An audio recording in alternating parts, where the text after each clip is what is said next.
4, ya, cuma 4. Ketika daftar 23 pemain timnas Indonesia untuk FIFA Matchday Juni 2026 diumumkan, banyak supporter langsung mengenyitkan dahi. Sebentar, kenapa gelandang cuma 4? Kalau ada yang cedera bagaimana? Kalau lawan Oman dan Mozambik butuh rotasi, siapa yang main? Pertanyaan itu langsung berbunculan di media sosial. Bahkan ada yang menganggap keputusan John Herdman terlalu berisiko. Karena dalam sepak bola modern, lini tengah adalah jantung permainan. Kalau jantungnya bermasalah, seluruh tim bisa ikut bermasalah. Tapi pertanyaannya sekarang, apakah John Herdman benar-benar kekurangan gelandang? Atau justru semakin diperhatikan, semakin terlihat bahwa ada sesuatu yang menarik dari skuad timnas Indonesia kali ini. Dan mungkin saja 4 gelandang ini bukan masalah, justru bisa menjadi senjata yang sangat berbahaya. Halo teman-teman semua, selamat datang kembali di channel Irfan. Seperti biasa, di channel ini kita akan membahas perkembangan terbaru timnas Indonesia, pemain abroad, kabar transfer, hingga berbagai analisis menarik yang sedang hangat diperbincangkan. Kalau teman-teman baru bergabung, jangan lupa bantu channel ini dengan menekan tombol like, subscribe, dan nyalakan lonceng notifikasinya, supaya tidak ketinggalan update terbaru seputar sepak bola Indonesia. Karena dukungan teman-teman sangat membantu channel ini untuk terus berkembang. Nah teman-teman, hari ini kita akan membahas sebuah keputusan yang cukup mengejutkan dari John Herdman. Mengapa hanya ada 4 pemain yang tercatat sebagai gelandang di skuad timnas Indonesia? Apakah ini tanda bahwa stok gelandang Indonesia mulai menipis? Atau justru Herdman sedang menyiapkan sesuatu yang berbeda? Mari kita bahas bersama. Ketika daftar skuad diumumkan, perhatian banyak orang langsung tertuju pada lini tengah. Dari total 23 pemain, hanya ada 4 nama yang tercatat sebagai gelandang, yaitu Joe Pelupessy, Kelvin Verdong, Ivar Jenner, dan Rehan Annan. Hanya 4. Angka yang terlihat sangat sedikit. Apalagi jika dibandingkan dengan skuad-skuad sebelumnya yang biasanya memiliki lebih banyak opsi di lini tengah. Situasi ini semakin menarik karena beberapa nama yang selama ini identik dengan lini tengah justru tidak masuk. Mark Klok tidak ada, Ricky Kambuaya tidak ada, Arkan Fikri tidak ada, Rivaldo Pakpahan pun tidak ada. Bahkan Tom Hai yang menjadi salah satu motor permainan Indonesia juga harus absen karena sanksi FIFA. Disinilah kekhawatiran mulai muncul. Karena kehilangan Tom Hai bukan kehilangan pemain biasa. Dia adalah pemain yang mampu mengatur tempo permainan, pemain yang bisa menghubungkan lini belakang dan lini depan, pemain yang sering menjadi pusat distribusi bola. Ketika nama Tom Hai hilang dari daftar, banyak orang yang berpikir Indonesia akan kehilangan keseimbangan. Dan ketika melihat cuma ada 4 gelandang, kekhawatiran itu semakin besar. Namun, semakin kita melihat skuad ini lebih dalam, semakin terlihat bahwa John Herdman mungkin tidak sedang kekurangan gelandang. Sebaliknya, ia mungkin sedang membangun sistem yang lebih fleksibel. Karena dalam sepak bola modern, posisi di atas kertas seringkali berbeda dengan posisi di lapangan. Lihat saja Marcelino Ferdinand. Di daftar resmi ia masuk kategori penyerang. Tetapi semua orang tahu posisi aslinya adalah gelandang serang.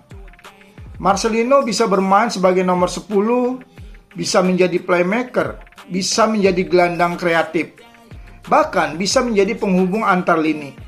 Artinya secara praktis, Indonesia sebenarnya memiliki tambahan 1 gelandang berkualitas. Belum selesai, ada Nathan Choaon. Secara daftar masuk kategori back. Namun, Nathan memiliki kemampuan bermain sebagai gelandang. Ia pernah menjalankan peran tersebut di klub maupun di tim nasional. Kemampuan passing dan visi bermainnya membuat Nathan sangat nyaman ketika masuk ke area tengah. Lalu ada Donny Pamungkas, pemain muda berbakat yang juga dapat dimainkan lebih maju. Dengan kata lain, 4 gelandang yang tertulis di atas kertas sebenarnya tidak sepenuhnya menggambarkan kekuatan lini tengah Indonesia. Karena beberapa pemain bisa bergeser ke posisi tersebut kapan saja. Dan kemungkinan besar John Hetman sudah menghitung semuanya. Timnas Indonesia sekarang sedang memasuki fase baru, fase di mana pemain tidak lagi terpaku pada satu posisi. Fase di mana fleksibilitas menjadi senjata utama. Kalau kita lihat tim-tim besar dunia saat ini, banyak pemain yang memiliki lebih dari satu peran. Back bisa menjadi gelandang, gelandang bisa menjadi penyerang, penyerang bisa turun membantu lini tengah. Sepak bola modern memang bergerak ke arah sana. Dan John Hetman nampaknya ingin Indonesia mengikuti perkembangan tersebut. Yang menarik bukan hanya jumlah gelandangnya, tetapi karakter masing-masing pemain.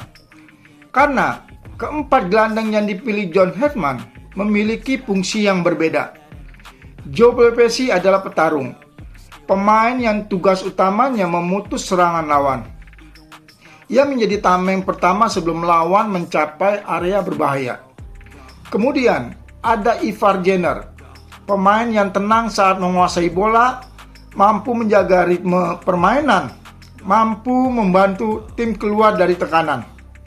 Lalu ada Kelvin Verdong, pemain serba bisa yang sangat cerdas secara taktik. Ia bisa membantu membangun serangan dari belakang dan menjaga keseimbangan tim. Dan terakhir Raihan Hanan, energi muda, kreativitas, keberanian, pemain yang mampu memberikan kejutan di area depan. Kalau kita perhatikan, 4 pemain ini memiliki karakter yang saling melengkapi. Bukan 4 pemain dengan kemampuan yang sama, tetapi 4 kepingan puzzle yang berbeda. Dan mungkin itulah alasan mengapa John Hetman merasa cukup. Karena yang dicari bukan jumlah, melainkan keseimbangan. Dulu, timnas Indonesia sering memilih pemain berdasarkan nama besar. Tapi sekarang melihat dan terlihat ada perubahan. Yang dicari adalah fungsi. Yang dicari adalah kesesuaian dengan sistem. Dan inilah yang sedang dilakukan John Hetman. Ia tidak sekedar mengumpulkan pemain terbaik, ia sedang mencoba membangun tim terbaik. Karena pemain hebat belum tentu menghasilkan tim yang hebat.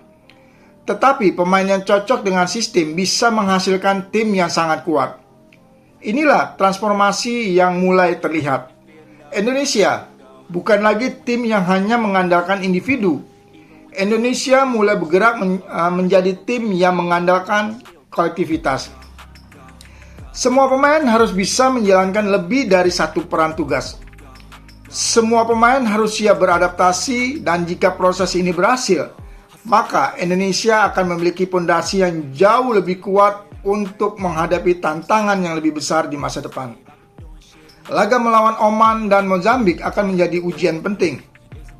Bukan hanya soal menang atau kalah, tetapi soal apakah sistem yang sedang dibangun John Hetman benar-benar berjalan. Apakah 4 gelandang ini cukup? Apakah fleksibilitas pemain bisa menjadi solusi? Apakah Indonesia mampu tampil dominan? Jawabannya akan segera kita lihat di atas lapangan. Teman-teman, kadang dalam sepak bola keputusan yang terlihat aneh justru menyimpan ide besar di baliknya. Dan mungkin inilah yang sedang dilakukan John Hetman. 4 gelandang memang terlihat sedikit, tetapi bisa menjadi jumlah itu cukup lebih dari cukup. Sekarang, yang terpenting adalah bagaimana mereka membuktikannya di lapangan. Nah, menurut teman-teman bagaimana? Apakah timnas Indonesia benar-benar cukup dengan 4 gelandang? Atau seharusnya John Hetman membawa lebih banyak pemain tengah? Tulis pendapat teman-teman di kolom komentar. Kalau teman-teman suka pembahasan seperti ini, jangan lupa tekan tombol like, subscribe, bagikan video ini kepada teman-teman pencinta sepak bola Indonesia. Dan nyalakan lonceng notifikasinya agar tidak ketinggalan kabar terbaru timnas Indonesia. Sampai jumpa di video berikutnya. Salam olahraga, salam sepak bola Indonesia.